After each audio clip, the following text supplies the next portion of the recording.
different. I think we tried it last week too, where we're asking you guys to submit some names for the title of this book, of this video. So I'll just put that in the chat if you guys want to submit a name, or if you guys can email Mike Zerbel. And yeah, without further ado, I got a selection from the big book, page 58, Paul.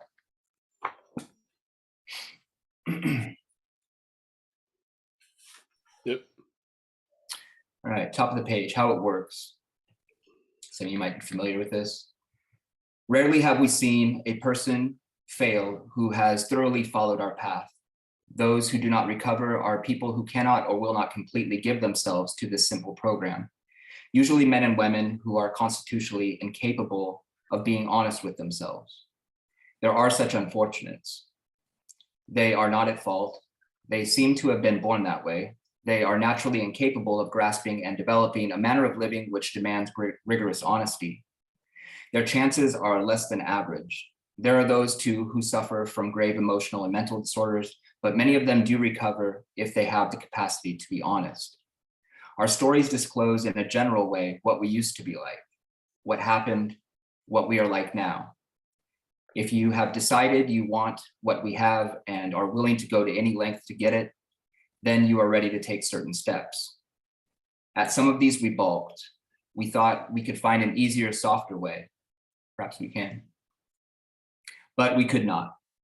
With all the earnestness at our command, we beg of you to be fearless and thorough from the very start.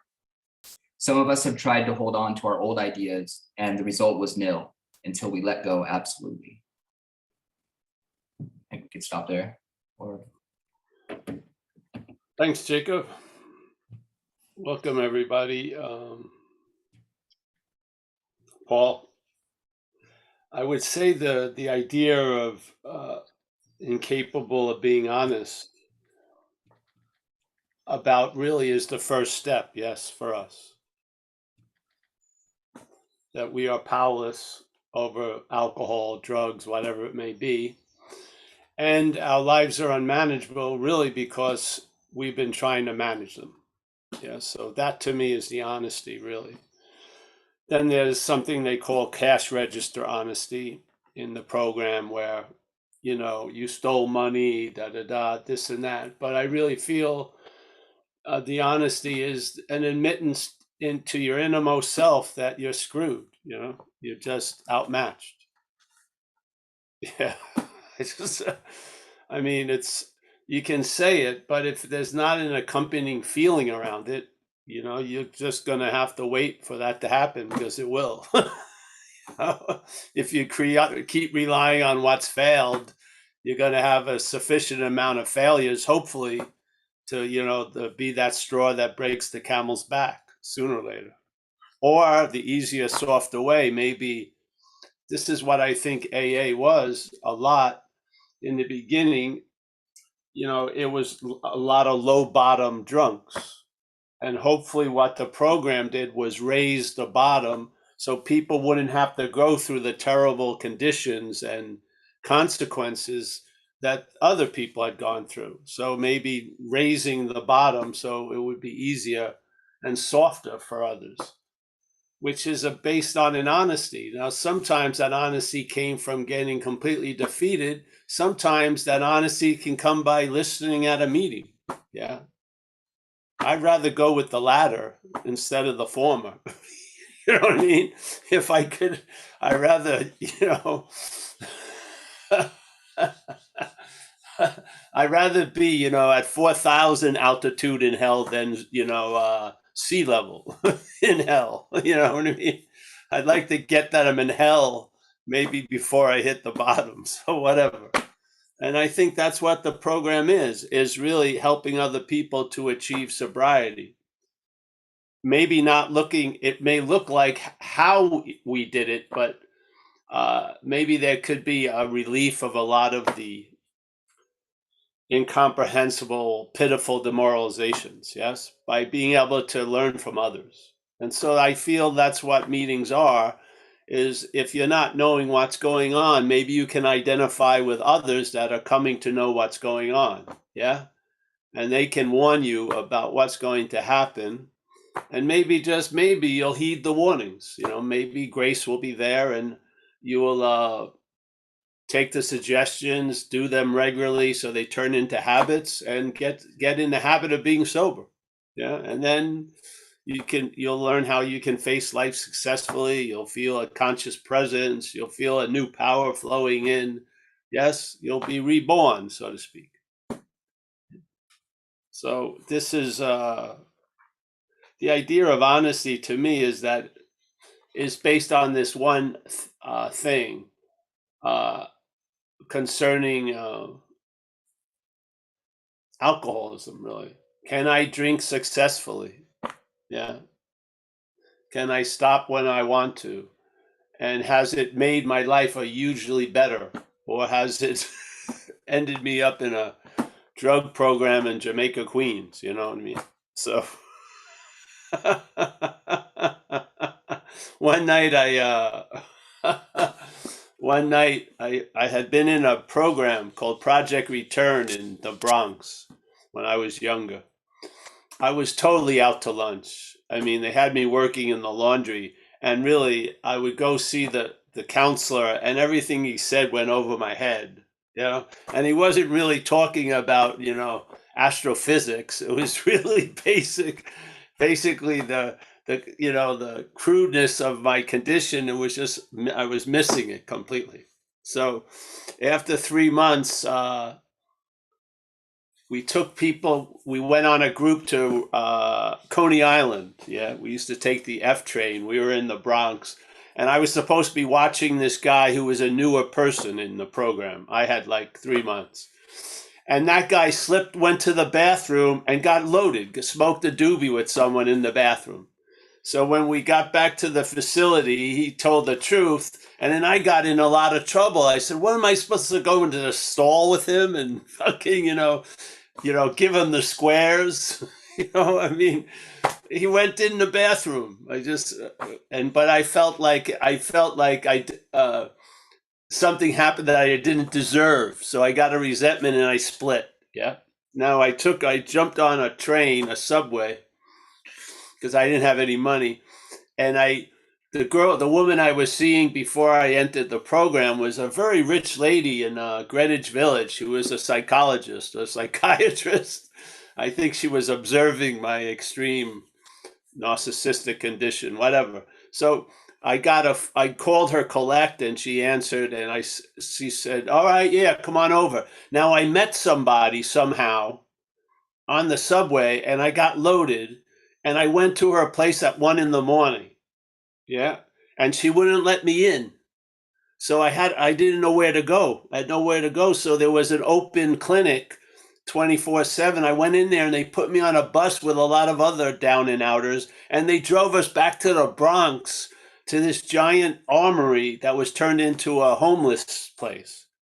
So when you get there at night, it's a huge, huge space, and there's no lights on. And so they take you to a army cot with a flashlight, and you go there. And then in the morning, it's a fucking insane asylum. There's like thousands of people there. Some of them totally screwed up. Some of them feeding off the people totally screwed up. It scared the bejesus out of me. You would thought I was scared. It was my moment of reckoning. So I got out of there. And I just kept doing what I was doing, but it scared me. I mean, because that was my future. They even had it in a movie. It was like thousands of fucking people, most of them in a pitiful, incomprehensible condition. Yeah. Yeah. So I don't know where that went from, but yeah. So I got to a point where admitting I was an alcoholic wasn't doing it. But when there was the admittance in my innermost self, that's when I was struck sober. And I see that as completely grace. Yeah, because it was a regular day at the office. I was just trying to stay loaded with the hopes that somebody would have money to buy some drugs. Yeah. And then something intervened, whacked me, And then it set off a train of circumstances that I ended up in an AA meeting that night, and I've been going ever since for 34 years. And the miracle was that urge to use and to drink was removed. It was incredible. I've never had a strong thought or feeling about it. Now, that's the greatest demonstration of a solution I've ever had here, because that's all I was thinking about, was getting out and escaping. That was removed. And then I had to find a way. I had to learn how to live, really, sober. Yeah. And that was the AA program. So that miracle that happened, getting struck sober, would have died on the vine unless I met a way of life to extend it, yeah, which was recovery. Yeah, now, maybe people get it by meditating in a cave. I don't know, but this is how it happened with me. And I think there's a regular bus of AA that goes to hell every day, and you can get on it, and you can leave hell if you like. And there's a lot of us that have lived in hell, and now we're living free from hell. Yeah. So, and we just followed some simple suggestions, and we had an understanding. Now, all we're doing here at these meetings is trying to present another understanding about the understanding of sober, the understanding of what is the exact nature of the wrong, with the hopes that some of us it will work for and you'll travel lighter. Yeah. And then while you're helping others to achieve sobriety, you'll bring that light to them, and so on and so forth. So, yeah, I believe in the AA frame. The problem is described on page 64. And it says you have to be convinced of this or be honest about this, which is self manifested in various ways, is what has defeated us. Yeah. Self is a singularity. It's an activity. It's not zillions of different things doing zillions of different activities. It's an activity of the mental condition that many of us have lived under, which is called self. And we have been caught in the bondage of self, and then all the obsessing around self reinforces the bondage. So the problem resides in the mind, and that's where it's reinforced. So we're getting presented all day, sober or not, false evidence by the mental condition through the thought system. It's telling us what it was, what it's going to be, what it is now, and a lot of it is bogus. And if your life is based on that, for many of us, it's going to lead you to having a drink. Yeah. And once the genie's out of the bottle, it's got more than 3 wishes for you. It's got a lot of wishes for you.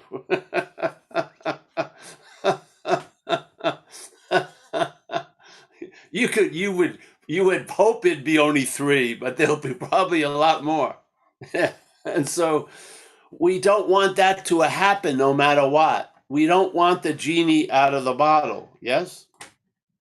But the point is, the relief from that possibility is before the genie gets out of the bottle. It's way before that. It's a way of life. Or a psychic change or a spiritual awakening sufficient enough to give us a daily reprieve from this bondage of self. Yeah. It's worked. A lot of people here, there's probably hundreds and hundreds of years of sobriety in this Zoom. So, I mean, it's worked and it's working. Yeah. It's not like I don't know the exact origins or how it's come about. Yes, we do. Yeah. We don't know the grace or that higher power, but it's the higher power has moved through this program and allowed us to stay sober through the mechanism of the program, of this design for living. Yeah. I don't believe the program does it. I believe the program is used to do it. Yeah. Through this power, through this grace. Yeah. Yeah. So rarely have we seen a person fail who has thoroughly followed our path. Hey, that's a pretty good, that's good news, eh? Yeah. completely give themselves to this simple program. Now, the funny thing is, people think, I don't know what that means. We've been given completely to another fucking program, the program of self. Yeah, we've been completely surrendered to that. Yeah. We've got that thing. What is that syndrome when the person who's been kidnapped starts fucking loving the kidnapper or something? It's a weird mental twist. That's sort of what it's like. You know what I mean? We've been defeated by self, but we fucking love self. You know, we adore self. We just, well, it's just insane. So, yeah. Yeah, so perhaps there is a better way, trusting the infinite instead of finite self. So obviously, the prior condition before recovery was based on trusting finite self. Yes? That's the old way. And the better way is trusting the infinite. Yeah. So there may be a little need to look at the old way so that the new way can go on uncaptured by the old way. Yeah. So you see what it looks like to trust finite self so you can recognize it while you're trusting the infinite. Yeah. Yeah. Instead of trying to trust the infinite completely captured by finite self, because that, in a way, is an example of self trying to get out of self. So that which is playing God makes up a God that it plays with. Yeah. But that God doesn't really have much power, because if you turn it over, the life to God, that God, you believe you can take it back at any moment. That's not surrender. That's a transaction. The program is not transactional. It's a surrender in a way. Yeah. So, yeah, happy to be here.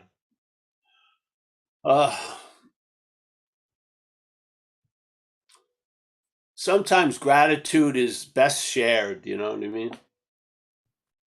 If you come to a group and then by just what we're speaking about, it reminds you of how it was, and then you really have a sense of how it is, a lot of gratitude just erupts. Yeah.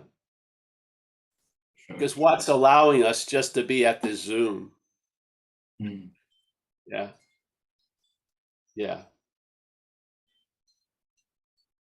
Yes. So hey, that's it, Jacob, I guess.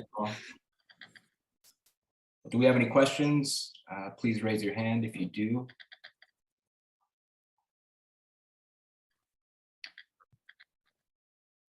I have a quick question, Paul. So I'm wondering so sometimes my friends ask about the group, and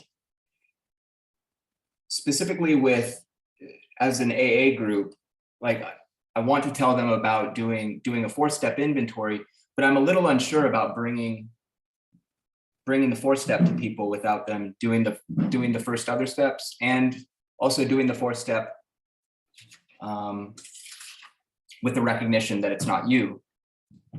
Do you have recommendations for people that are outside of the program for that method, or who maybe want to make use of some of the tools that are in the program, but perhaps they just have process addictions? Or Yeah, sure. I mean, anyone can do resentments, fears, and harming other people in the pursuit of what we want, it isn't only in the addict or the alcoholic's arena. Yeah. sure. Yeah. So basically, the underlying condition is another common condition shared by many, many, many, which is the bondage of self. So, yeah. So if you could look at self's manifestations, you don't have to be an addict or an alcoholic to do that. Sure. Yeah. I mean, we are an opportunity for this activity to express itself through. Whereas as alcoholics, we're an extreme example of self will run riot, but there's a lot of other less extreme examples. Mm-hmm. Yeah. Yeah. usually, as an example, an extremeness is valuable because it sets a contrast. Yeah. So maybe you can see something if you see it in a very large contrasted picture. But there are a lot of discomfort in a life run by self. Doesn't have to be an extreme version. Yeah. Hold on. You know what I mean? Sure. Yeah, you don't have to have, you don't have to have your whole house in cinders before you call the fire department. You know what I mean? Maybe, maybe if you smell some smoke, you can, yeah, yeah, yeah. What do you see? So if you live just in recovery, and then maybe you go to another spiritual group, you see selfing in that just as much Sure. as you see in recovery. It's just more sophisticated or subtle, let's say, but there's a desire to get out of self as self quite a lot. Yeah. And there's a bondage, or they wouldn't be so busy looking to escape. Yeah. Now they're not surrounded with the paraphernalia we are: alcohol, bottles, drugs, syringes, whatever. But that you can't, it's the same crime. It's, you know what I mean? Mhm. It may be different evidence, but it's the same crime. Yeah, yeah, yeah, yeah, yeah. In other words, there's the murder, but this room has syringes. This room has fucking, overdue bills. Yeah. I mean, a murder happened. You know what I mean? Yeah, I think yeah, that mental state is. I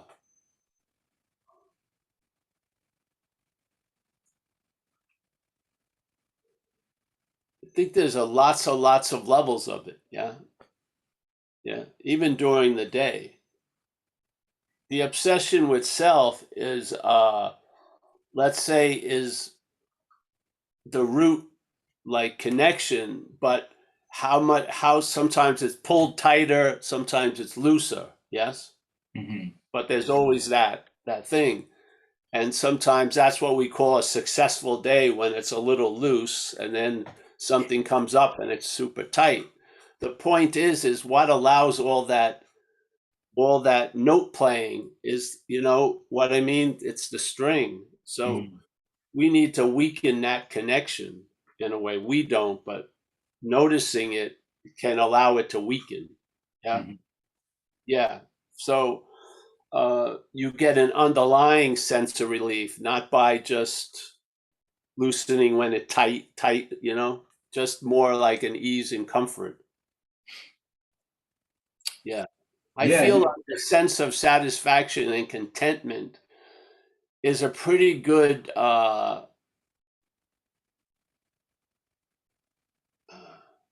defense against it. Yes.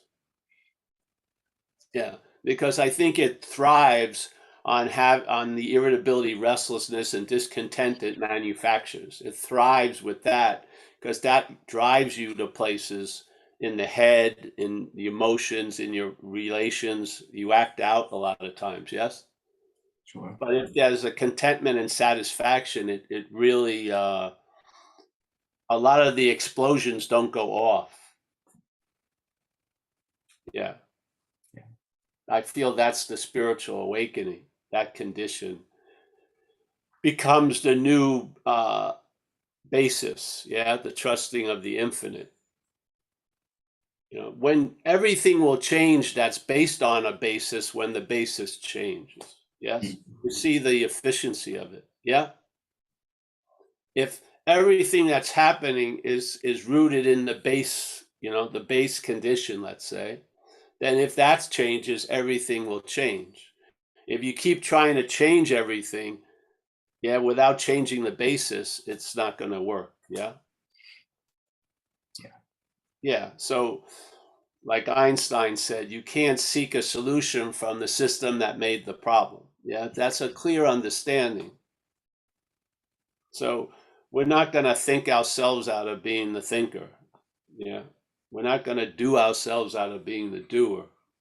Yeah. So I think there's understanding is important, because like when you understand your condition, you start sort of living the serenity prayer, you know? Mm. The courage is there when something can be changed, but then there's serenity when there's something that can't be changed. And you have the wisdom actively giving you the knowing the difference. Yeah. Yeah. That's pretty sweet. And then when you don't, basically you don't rush into the front. You just wait a little while and see what happens. And then usually something shows up and tells you, all right, make a left, or yeah. Yeah. Don't you feel like that a lot? Yeah, absolutely. So now you've learned how to face life successfully. You've got something that works, which is reliance on a power greater than oneself, or this idea of self. Yeah. Sure. And it's been put to the test, and it's proven its value. So something galvanizes, and now you have a solid base. It's not like shifting sand based on what you think the condition is. It's a condition that overrides your mental conditions a lot, really, which is nice. Yes? Yeah, you said something a few weeks ago. You said the self doesn't like to be looked at. And this is so true just in experience. If I take a moment and put my attention on self, it disappears. It goes away immediately. Yes. And that's the string loosening. Yeah, the proof is in the pudding in that respect. And so yeah, I mean, that's the basis right there. What happens when we put our attention on the self? It goes away. There's the basis. There's the ground from which we can lead. Yes. It's something I had experiences with in New York, because when you were on the subway, let's say some crazy character would enter the car. If they started yelling, you just did not look at them. If Right. you made eye contact, they were sitting right next to you, and they'd get off at the next stop with you. It would be so selfing is just like that. It's like yelling at us, look here, look here, look here. And if you lose interest in that, yeah, it gets a little pissed, but it doesn't have any real power. So it just throws a tantrum, but it doesn't ruin your life. Yeah. Yeah. So it's really based on, it's all pivoted on page 63, losing interest in self. Now you need warnings about that, because being identified as self, you may attempt to lose interest in self, and that will actually be a gaining of interest in self. So there is a little trickiness with it. Yeah. Yeah. You have to see self can't get out of self. It's a very important statement in our community. Mhm. Incredibly important, because it's sort of like the booby trap a lot of us fall into. Yeah. We don't realize we're identified as this mental idea, and now the mental idea is planning an escape from the mental idea, which yes, if you are the prison is never going to escape from the prison.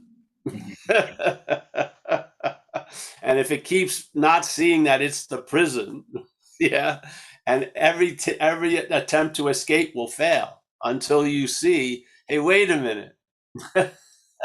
Maybe I'm not in this prison. Then there'll be no need to try to escape, because you'll be freed from it. Yeah. It's that simple. But it's a tricky thing. If there's an act of being identified, so let's say someone tells you that what's been coming through you were Stanley's manifestations. Yeah.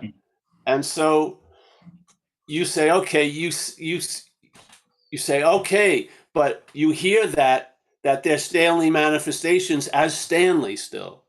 Yeah. So now, as Stanley, you try to get out of Stanley's manifestations. That doesn't work. You need to have an understanding you're not Stanley. Mhm. Yeah. So when the manifestations of Stanley appear, you don't take them to be your manifestations. Like you don't take a resentment to be your resentment. You take it to be a resentment. And in really, the sense is it has you, you don't have it. Mhm. So you tell the truth about the resentment, not from the sense of owning it, because that's not the truth. Mhm. You tell the truth that it's a resentment and then see how it goes. And I'll tell you, you'll travel lighter through resentments more than with your resentments. Yeah. If you have 1,000-mile journey, it's going to go a lot lighter if there's a resentment, if it's not yours. If it's yours, you're going to get off the train with that resentment and you're going to carry it around. Yeah. And whatever else the next place you go to, you bring that old resentment with you. That's bondage. Yeah. But if you see it as a resentment, if you see fear as an effect of reliance on self, there's freedom there. There's relief. And the relief is what proves the point. The understanding is solid if it promotes relief. Yes. You're on to something. You know, as soon as I find the right ointment for the rash, yeah, it's not the point of it being the right ointment doesn't mean anything. It's the relief from the rash that I'm happy about. Yes. I had a misunderstanding. I thought it was psoriasis, and it wasn't. It was eczema. So as soon as I finally put the right ointment on it, I get the relief. Yeah. It wasn't just an ointment. I needed the right ointment. I needed the right diagnosis because there's lots of ointments. Yeah. I needed the one that was based on this. And I knew it was correct because it relieved me of the rash. Yes. So you know what the bondage of self is like when you get relief from it. Yeah. Hold on a second. This sharing at these talks isn't based on hope. It's not based on hope. It's based on observation. Yeah. I've watched sobriety for 34 years in this example called Paul. Yeah. And I have been brought to many conclusions, and I've been convinced of many of them. Yeah. And one of them is self is what has defeated us. And how it defeats us is the mental state is in the act of being identified as self. So it's the problem trying to discover how to get out of itself. It doesn't work. Yeah. So if I recognize the manifestations that are defeating me as Stanley's, there's a possibility of being free from them. If I see the manifestations that defeat me and I keep calling them mine, I'm going to get defeated more. Yeah. Because it isn't the manifestation, it's the idea of the owning of it. The owning of it. This came from observation. I've watched it. I had no idea I did not have this understanding when I came into AA. It was grown in AA. It grew in AA. More was revealed. I watched I watched alcoholism in here and in others. I had a bird's eye view of it. Yeah. It was cooking right here and I could see it in others.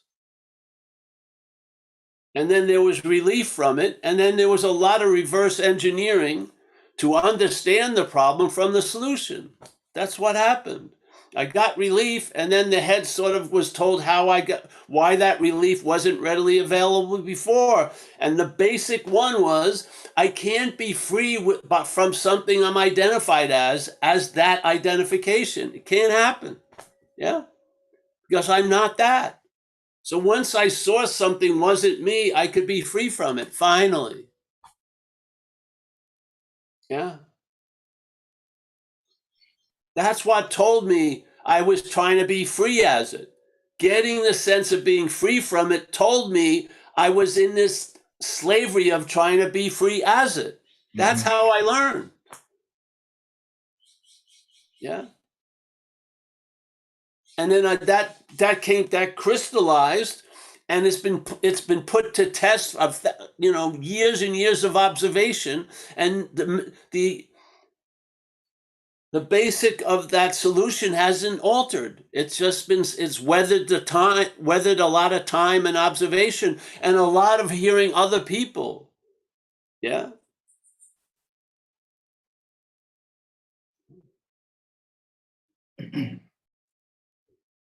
If something works, hallelujah. Yeah. Yeah. If something works, hallelujah. Even if it's temporary, if that's the only condition you have, fucking great. But drinking to get temporary relief doesn't work for most of us anymore. It didn't for a long time. Yeah. But here, I feel I found a simple way to recognize something that had thoroughly defeated me in this life. And it's still a possibility. Yeah. And the root of it is the act of being identified as self. And where is that happening? It's not happening in my elbow. It's not happening in my granola. It's happening in the head. Yeah. It's brought to me through thoughts, a lot. Through doctored observations, bias observations, prejudice put into the view immediately. Yeah.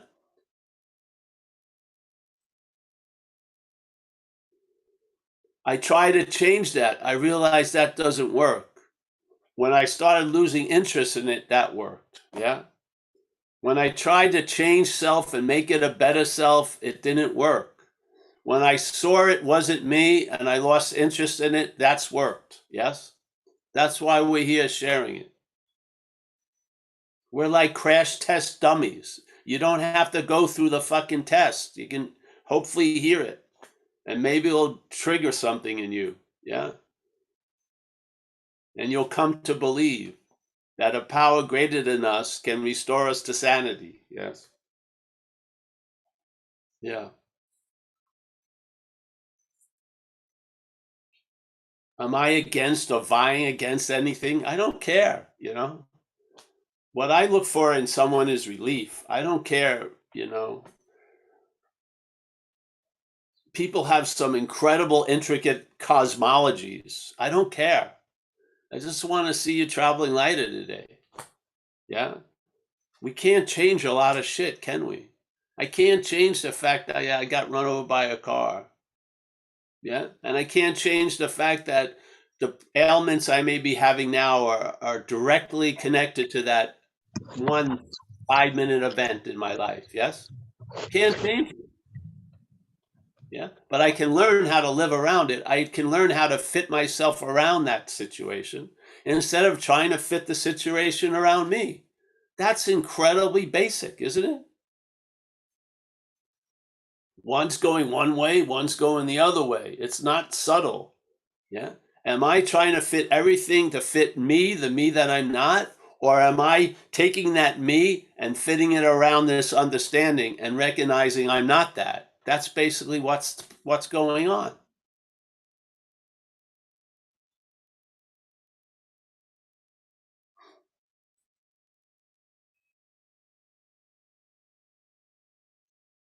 Yeah.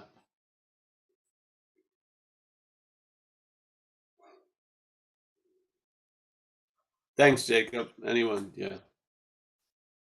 Yeah, thanks, Paul. Yeah, it's almost as if we do the inventory, and at first, there is a looking at the self through the inventory, but eventually, after doing the inventory for so long, the self can commandeer that even, unless we have that added bonus of seeing it as not us. Yes, for sure. because you continue, yes, Mhm. and so and if you continue and the act of being identified continues, you may continue identified as self. Yes. Sure. Or, drinking, not drinking. Yeah. Yeah. And I think that's really the root of the situation. It's the bondage of self. Absolutely, they talked about drinking and using symptoms. Mhm. The bondage of self. Where does the fear come from? Self-reliance. Yeah. So I imagine self is probably one of the most mentioned words in the big book.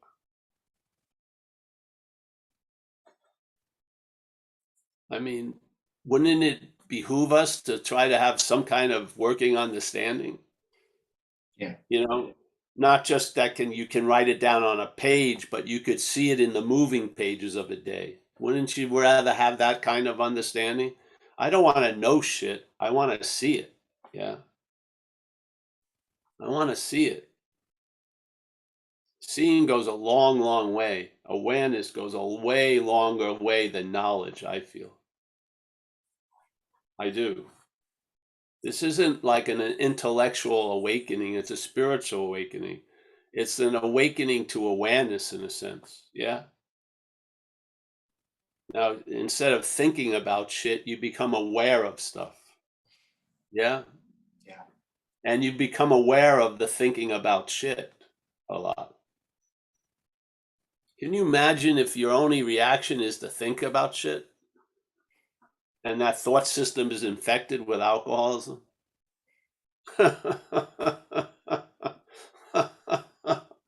I would say that's a chronic condition, eh? But what is that pause that a lot of us have examples of?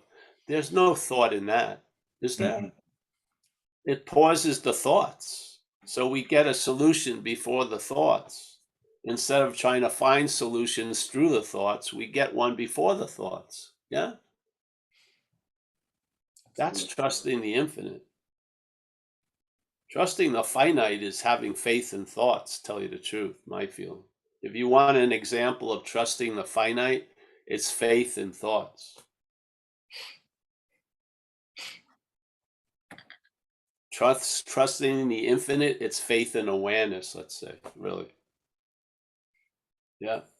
Yeah. Your life gets based from a different starting point. Instead of thinking, it's awareness, spiritual awakening, sensing a presence, feel, yes, all that. Yeah. Yeah. Doesn't say thinking there's a presence, it says sensing a presence.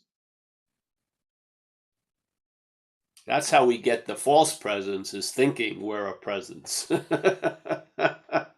That's what keeps reinforcing that.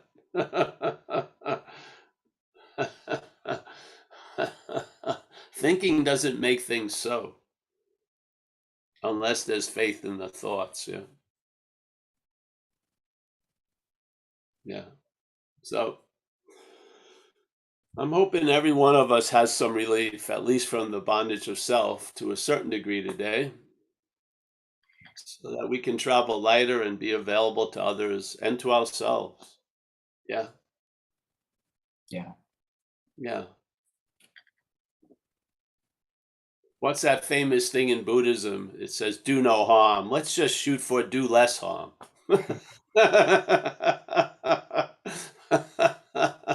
just, just do a little less harm. Uh, you can't go out and try that, but you can be that. Yeah, you can.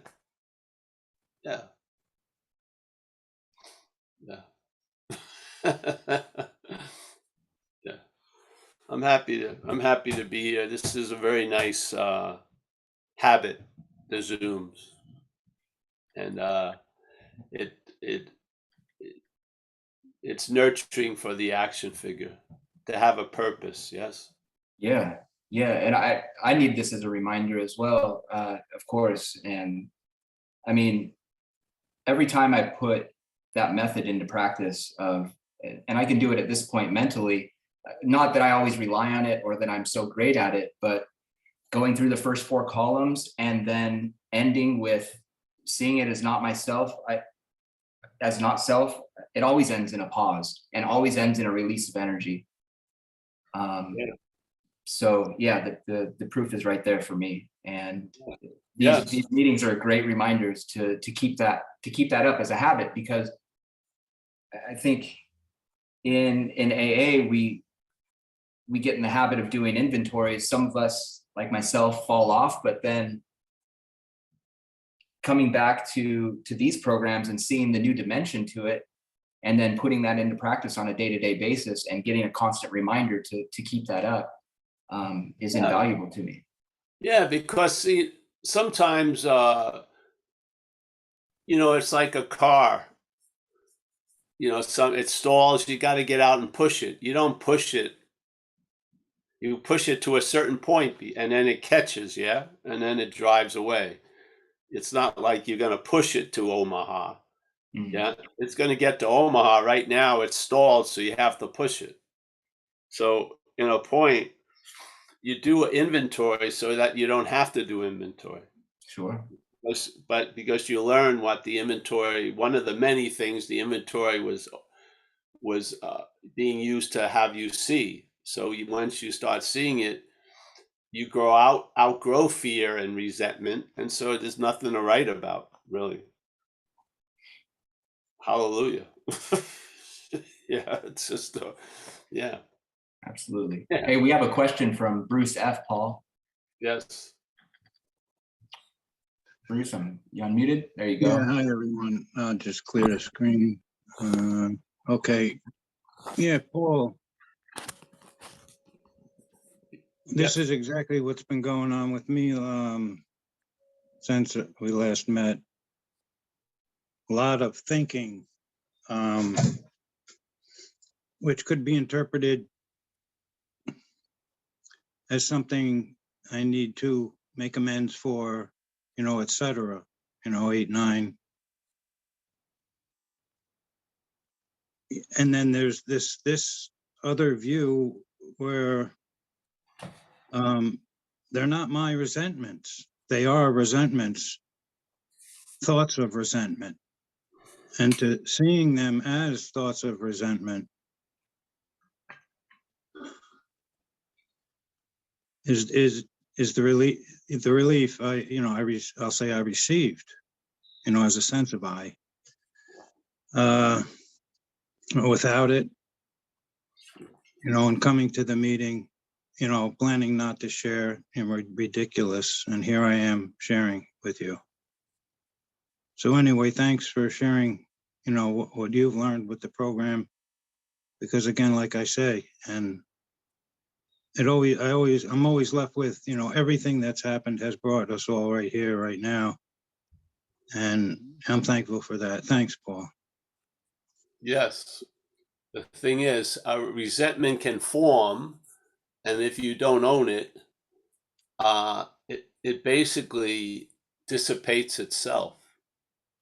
Yeah. Yes. It's got a very small amount of fuel that it can light up for a second or two. It needs you to attach to it to give it the boost that, to give it an ability to extend through the day, which is the rocket is my resentment. So yeah, there's a lot of resentments sort of are getting ready to they just don't set off an effect. Yeah. So they just come up and they pop. Yes. Without the recognition, Yeah, forget it. you don't do an inventory, nothing, because there's nothing there to do an inventory of. Right. Yeah. Right. Okay. Thank you. Yeah. Yeah. So you're catching it before it manifests in a sense, instead of after it. Yeah. Yes. Thanks. So yes. So its Great. potentiality didn't get a chance to express because it needed the oomph of my to push it into. Yeah. Yes. I find that happens a lot. Yeah. So it worked. It worked for me. Yeah, it works. Exactly. I mean, this is the outgrowing of stuff. we outgrow fear. You outgrow these things because you grow into the new condition, which is trusting the infinite. And then instead of just having an idea, you really get the connection between self-reliance and fear. Yeah, it's completely a cause and effect relationship. Self-reliance is the cause and fear is the effect. Mostly mental anxiety, really. Yeah, you And get the sometimes sense I of feel, that, you see. and sometimes I feel when I've turned it all, well, not that I've turned it all over. Well, that's good. I just went blank. No need to ask. There you go. That's what happens when you turn it over. Yeah. It goes blank. Great. All right, And cool. anything can happen then, or nothing. It's great. Oh, Yeah. yeah. So then it was like, okay, everything could just end and then, goodbye. And to be okay with that, in a sense. And it's funny in a way, that it was all a joke. Yeah. And that's the relief, a feeling of relief. Yes. Yeah, This, thanks. if you can just look at the role of my in a few examples, and then it can be extended to all the possibilities of when my can arise, there'll be a loss of interest in my, and in that, because we give life to things, don't you see? All the pejoratives that coulda, woulda, shouldas, We judging, give this life to person. things. We give extension to things. We give meaning to things. This is called a subjective experience. What do you think that means? It means this isn't an objective experience. At 30 people get a pinprick and they all feel exactly the same and they have the same reaction. No, it's a subjective experience. So there's a lot of meaning being given to everything, yeah, that we're brought into contact with through consciousness. So therefore, and the meaning from the self-centered point of view is that my gets put in everything. My becomes a dominant thing. So these are my feelings, my actions, my thoughts, my opinions. And yeah, a lot of Yeah, I see myself as an object of perception now. yeah, cool. Well, there's this a note noticing the seeing of it. There's the seeing Yeah, of it. yeah. Hey, if you're seeing that you're the thinker of the thoughts, that's not seeing. Right, right. And no thinker, no doer. How you doing? Well, I'm not doing, or I'm not doing what I'm not doing. You see the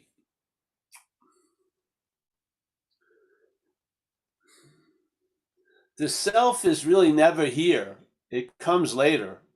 Yeah. So there's contact, and then there's an experience, and then there's an interpretation from this idea of being the experiencer, and that the experiencer now takes the place of the experience. So Yeah. that conscious contact, okay, yeah, that's what I've been needing clarification on, or Yeah, looking for conscious clarification. contact is life. That's what's living.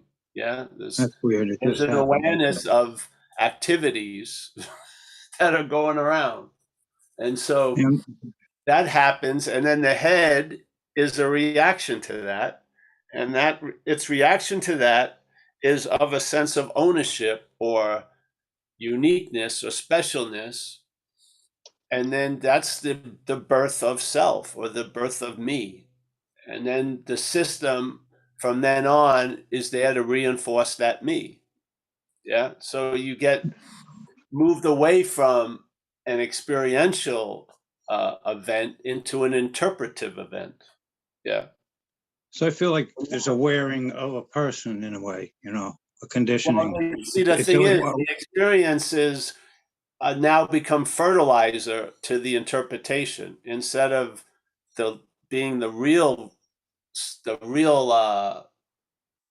fruit, the real harvesting is that experience. It's now been used to fertilize the story of the interpreter, Yes.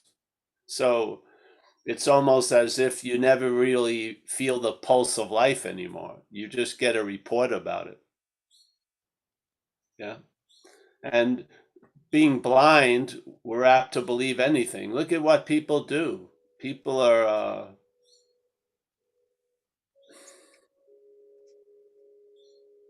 look, how many times did you go make an amend to somebody and what you thought was a crucial moment in your life and theirs, they had forgotten all about it.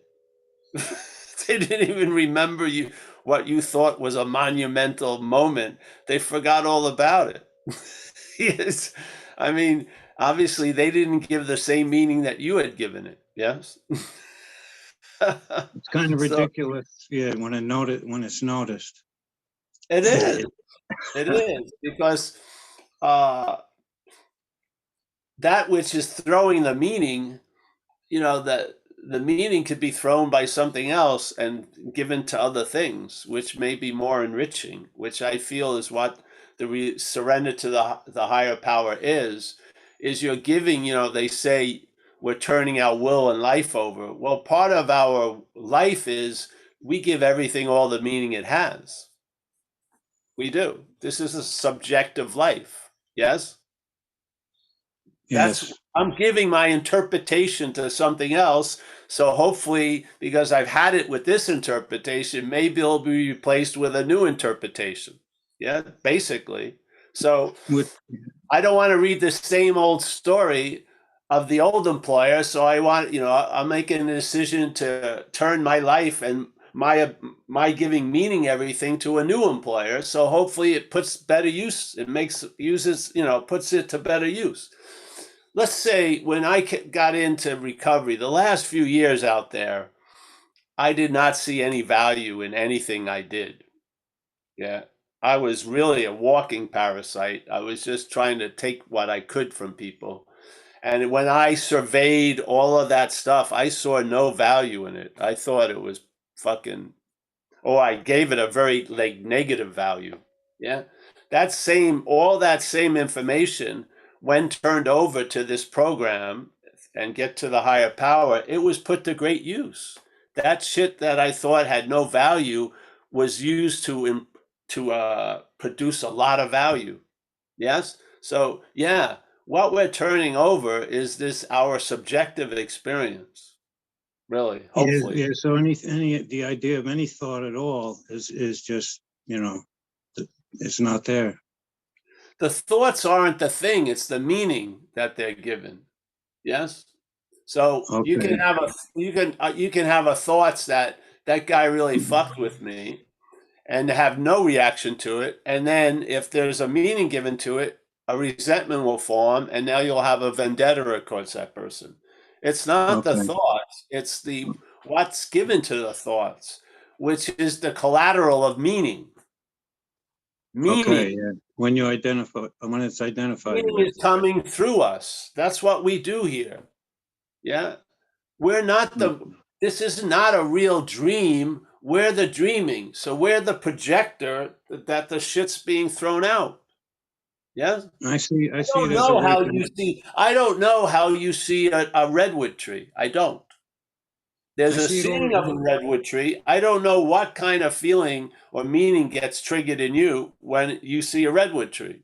You would try to tell me through language. Now, and it could only be compared to the meaning I give to redwood trees. Yeah, this is how limited it is. But we So I give see it. meaning to everything. Yeah, that's what So we do. I see it all as a waking dream in that sense that it all passes. Nothing stays. So yes, Exactly. it's coming together. Yes. So this is really what changes. Life goes on. You may be at the same job that you used to be, but now before you hated the job, now you love the job. The job hasn't changed, right? The meaning that's been given to it has changed. Yeah, there's a lot of yeah. This Yeah, is what happened. Tell the truth about it, because looking at life through the lens of self, you're going to get a meager staple of meaning. It really, and it's going to lack a lot of fucking artistic value and flair. It's just going to be the same old fucking same old. Yeah. Yeah. And then you're going to feel really big in a very, very small space.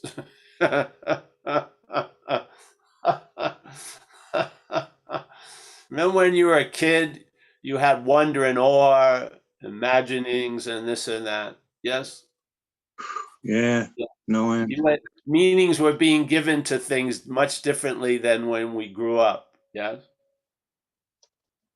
Just like a dog, this dog I have, every day it waits for me to wake up because I play ball with it. I could play ball with it for 8 hours. It would still want to go. It's every fucking ball, every ball ever thrown is a new ball to it. It just goes fucking, and it's just relentless. Yeah. Now, a baby, you can, hide behind a corner and scare the baby and it laughs 30 fucking times in a row. It'll just keep laughing. Us, we're over it after the first time. Oh, fucking, I've seen this before. Yes? With the interpretation in some weird way gives you a security, but you lose a lot of living, a whole lot of living. You really do.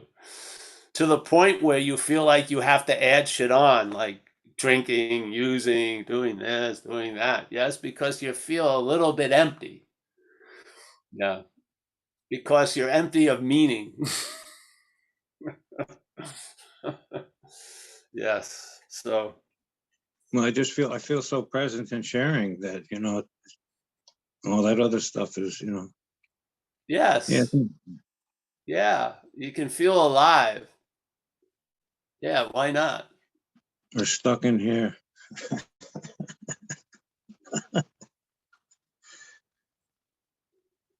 Yeah. Just there's a great download called The Course in Miracles. I'm not recommending anything or not recommending it, but they would present these ideas. And one of the second idea they present is you and I give everything all the meaning it has. Yes? So to me, that pretty much captured the idea of what a subjective experience is. Yeah. So basically, all your reactions are going to be to the meaning something gives to life. Yes? Your reactions are going to be based on the meaning that you're reacting to. Now, if self is giving everything all the meaning it has, and let's say you have alcoholism, when you listen to people's interpretation of life, it sounds very familiar to yours, yeah? Because basically, it's the same reaction because it's the same meaning that's being given. Because it's not you giving it, it's self is giving the meaning, yeah? So now the possibility of your life having meaning is determined by self, this idea of this identification with this mental state. And now the mental state is giving everything all the meaning it has. And the best you can do is react to it. Yes. And for a lot of us, that's really produces a sense of irritability, restlessness, and discontent because we believe it's other people that are stopping us from getting all this shit comes up. Yes. And so you become imprisoned by the reaction that was based on a meaning that you never even gave. Yeah. You've been living another life, so to speak. And so there's finally an admittance of that and a surrender. And then another possibility gets introduced. It's called the higher power, let's say. It takes the same information, but it gives it a new meaning, a different meaning. And then you try it on and you start wearing it, and it may work better than the old. Yeah, for most of us, we'd have to say, yes, it does. So now you're living, yeah, based on new meaning being given to life. And you're learning that you can respond better to this than you could with the other. Yes. And you learn that you can face life successfully. Yeah. All that. Yet the information, the basic tree that you saw is the tree that you saw. And you met 30 people and you still met 30 people, but all the meaning now is different. Yes. It's sort of like if you were mining a stream and one person was looking for amethyst and the other was looking for gold. Yes. So the self is mining the stream of life to reinforce its idea of being you. Yeah. A long lasting, independent, separate thing. The higher power is mining that stream of life for a different purpose. Yes. To make Yeah. you be of use to yourselves and others. Yes. So, I mean, it's truly incredibly distinct from each other. So, new employer, old employer, trusting the finite, trusting the infinite. Yes. One says the commonality of the new and old employer is that the act of being employed or used. We're playing that role. We're going to be used. Is it by the old employer or the new employer? Yeah. The other, same thing. Infinite, finite self, but trust is there for both. Yeah. You're going to be trusting something. Is it the infinite or the finite self? The trusting is moot. That's going to happen. That's what this is. Faith is happening here. It's going to happen. But what the faith is going to manifest by the vehicle it's put in. If it's put in self, you're going to probably have a lot of anxiety based on what's not happening. Put into the infinite, you'll be available to what's happening right now. There you go. Yeah. Yeah. Okay. Only because the meanings are completely different. Yeah. You're going to react because that's what this action figure is. It's like the crowd calls out, or like the musician calls out, and then the crowd reacts, and they sing the chorus. So the self is doing that all day. It's saying you're fucked, and then you fought, oh, woe is me is the chorus. And then it goes back, and then you're really fucked. Oh, woe is, and then you should kill the person who fucked you. Oh, yeah. You know what I mean? It's just like a weird, it's like a sick trance. So that's been broken for us. Hallelujah. Yeah. Yes. Hallelujah. I'll second that. Yeah. So the meanings, the thoughts, the thoughts are pretty similar, I guess. I don't have as many. Have to say that. The population of thoughts in my head has severely gone down, but the thoughts are basically the same thoughts, but the meanings are completely different. Rooted in that they're not mine, first of all. Yeah. And now the meaning of them, usually comedy is derived from them, not seriousness, which I like. It works better. As Paul passing the day, it works a lot better when it's seen as comedy than as CNN or something.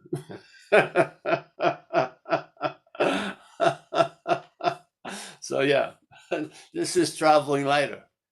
Yeah, it's weird. It's feeling like having no desires, and it's just being open to whatever occurs. Yeah.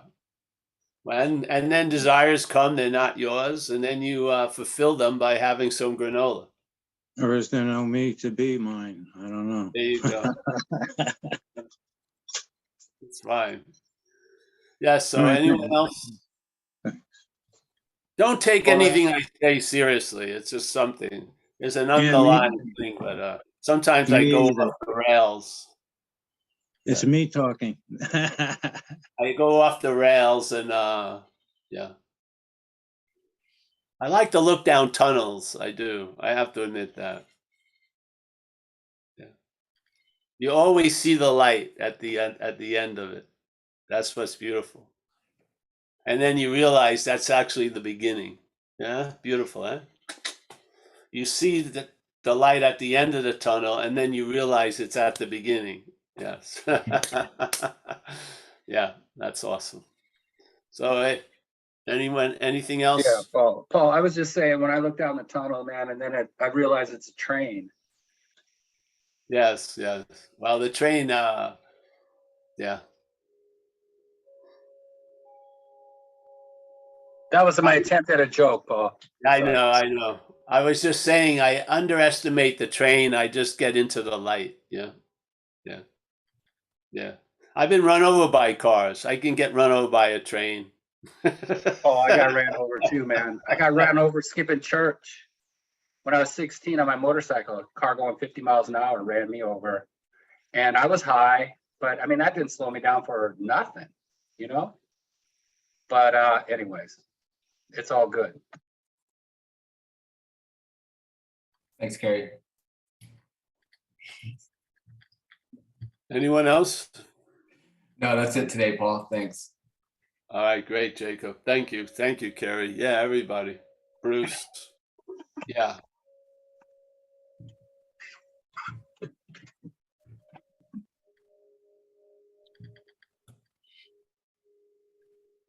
Welcome to a new world of meaning. Yeah. Yeah. So, all right. Well, let me say goodbye to everyone. And we have another talk today at 4:30 Pacific time on the website, Awakening Together. So if you're interested, come over there. And everything is on the event page.